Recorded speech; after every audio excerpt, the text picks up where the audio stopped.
Guys, ayan, nandito na pala tayo ngayon sa bukid nila Uncle para pasyalan ng kanilang mga pananim na palay. Saka mamaya ipapakita ko din sa inyo yung tawag dito, inahin na baboy. Bali, nanganak siya ng 11 na piraso. Kaya mamaya pupuntahan din natin. Saka nakaka-excite, di ba? Isang baboy pero napakarami talaga yung anak niya. Kaya guys, wag na natin patagalin. Pero bago yan, kung bago ka sa aking channel, don't forget to like, subscribe, and press the notification bell para ma-notify ka sa aking mga bagong videos na i-upload. Kaya tara na guys. Guys, bali dito muna, titignan muna natin yung kanilang palayan. Palayan nila Uncle ha. Bali, ganyan po siya guys, kalapad. Mula dito sa doon sa may mangga. Ayan po, kung nakikita niya yung mangga na doon. At saka saglit, ang tawag dito, makita ba yung sa may pinakahuli ng buho? Yan, sa may pinakahuli ng buho, hindi ko alam kung makita ba dyan, basta yan, ganyan po kalapad yung dito banda na kanilang palayan. Pero dati kasi taniman kasi ito ng sibuyas tsaka kamatis nung nakaraan, yung nag-ani din kami. Kaya ngayon panay panay palay na siya. At doon sa may kabila mamaya pupuntahan din natin. Kaya tara na guys, lakad na muna tayo. Bali yun nga, daan-daan lang din tayo dito sa Pilapil. Nung nakaraan kasi yung muntik na rin ako matumba. Bali yan guys,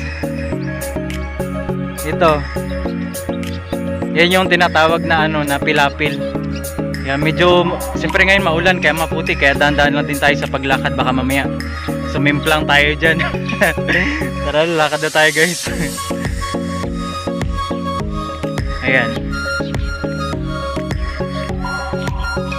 Yan guys, bali kung nakikita nyo po yan, parang bahay na yan.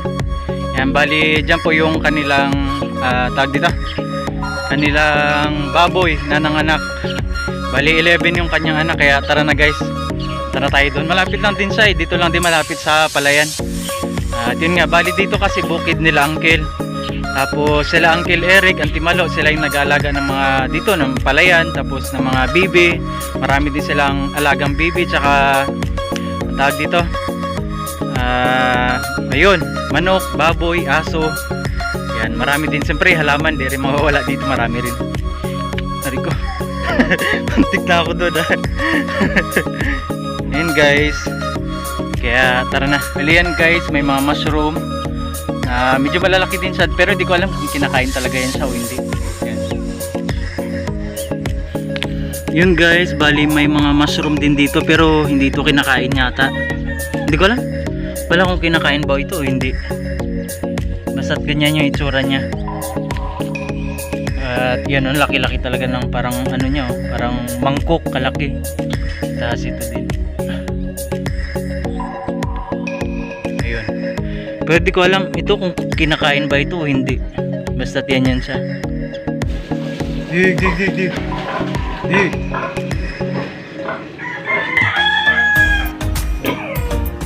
Sarap ng tulog nito.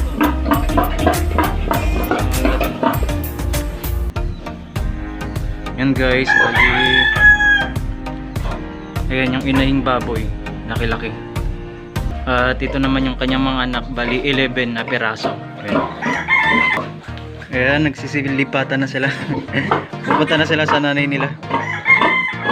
Ayan guys, bali dumididi na ngayon ang 11 na mga biik sa kanilang nanay. Ayan, sana all.